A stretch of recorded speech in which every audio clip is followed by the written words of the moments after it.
Herkese merhabalar, ben Huri. Huri Metek Mutfak'ta kanalıma, mutfağıma hoş geldiniz. Sizlere patlıcanla harika bir tarif hazırlıyorum. Hem hafif hem de gerçekten çok lezzetli. Evet, bahçeden topladığım patlıcanlarım var. Yıkadım, baş taraflarını kesiyorum. Daha sonra alaca soyarak hazırlıyorum.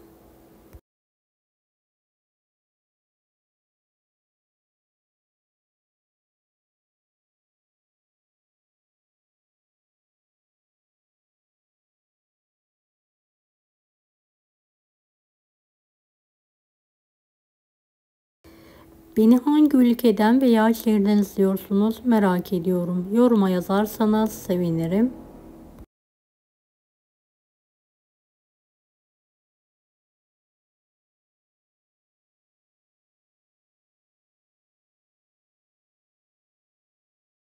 Evet, tüm patlıcanları temizledim. Uzun uzun şöyle bir parmak genişliğinde kesiyorum.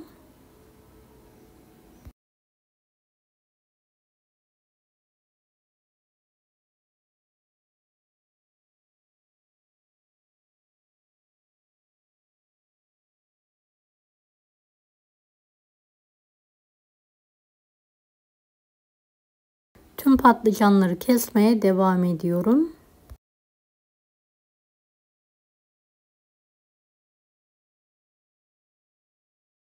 Tepsiye aldığım patlıcanlara tuz serpiyorum. Biraz su ekleyerek tuzlu suda bekletiyorum. İç harcımız için 2 adet kuru soğanı yemeklik olacak şekilde ince ince doğrayalım ve tavaya alalım. Sıvı yağ ile kavurmaya bırakalım.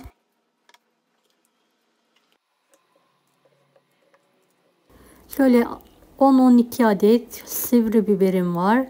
Baş taraflarını keserek temizliyorum. Daha sonra ince ince doğruyorum.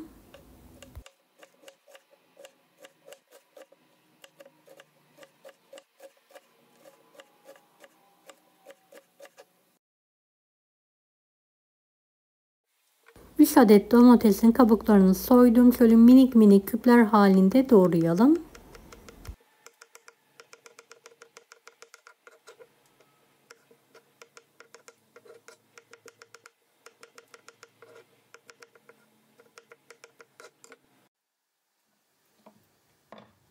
Evet, soğanı kokusu çıkana kadar kavurdum. Üzerine biberi ekliyorum ve kavurma işlemine devam ediyorum.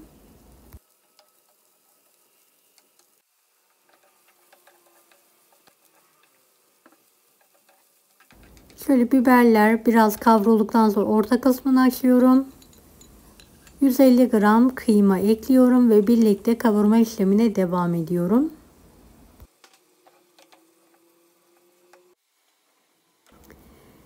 Evet, gördüğünüz gibi kıymam tane tane olana kadar kavruldu. Üzerine doğradığım domatesleri ekliyorum.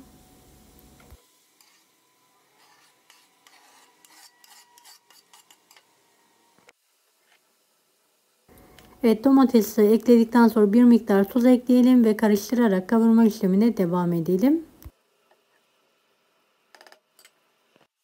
Yıkadım, fazla suyunu süzdüğüm ve kuruladığım patlıcanları biraz zeytinyağı ile yağlayalım ve fırın tepsisine alalım. Bir miktar da tuz serpelim.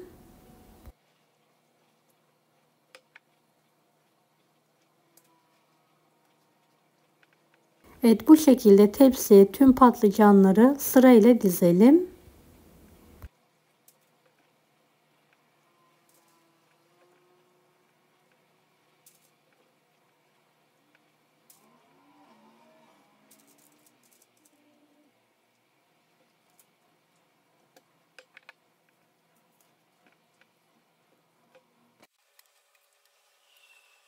Evet, ikinci tepsimi de patlıcanla diziyorum.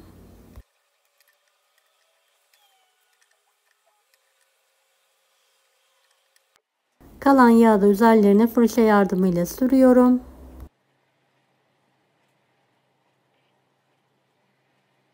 Önceden ısınmış 190 dereceli fanlı fırında üzerleri nar gibi kızarana kadar pişirmeye bırakalım. Evet, iç harcımızın altını kapatıyorum. Kekik, karabiber, karışık baharat, kırmızı biber, pul biber, karabiber ekliyorum. Ve en son tüm malzemeyi karıştırıyorum. Bir miktar da kimyon ekleyebilirsiniz. Evet, patlıcanlarım yumuşadılar ve kızardılar. Hemen fırından çıkartıyorum.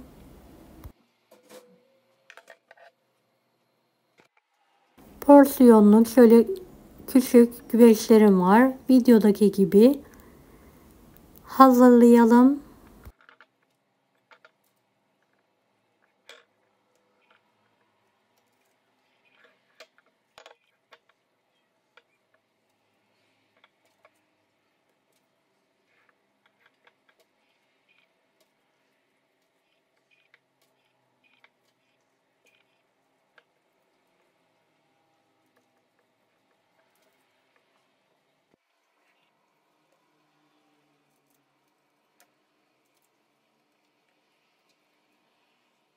Dilerseniz kek kalıbında tek parça halinde de hazırlayabilirsiniz.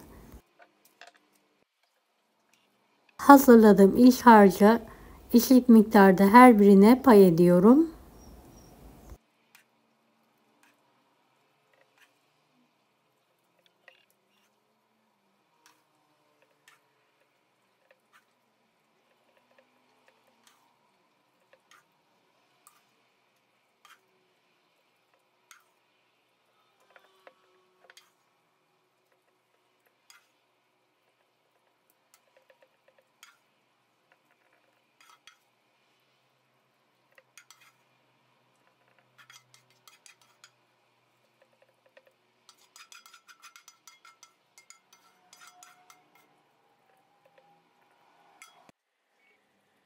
Kenarlarını katlayarak ortada buluşturalım.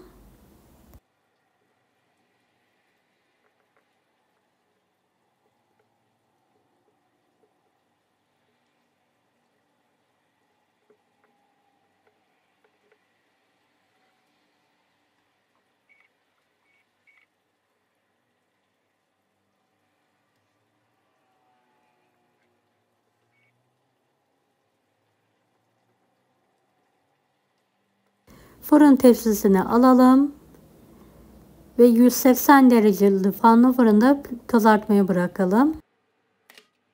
Evet, ilk sıcaklığı çıktıktan sonra servis tabağına alarak ters çeviriyorum.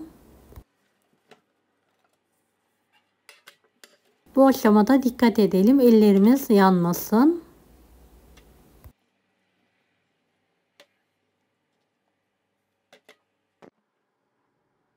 Evet, şöyle küçük hurma domateslerim var. Ortadan ikiye keserek porsiyonluk patlıcan yemeğimi servise hazırlıyorum.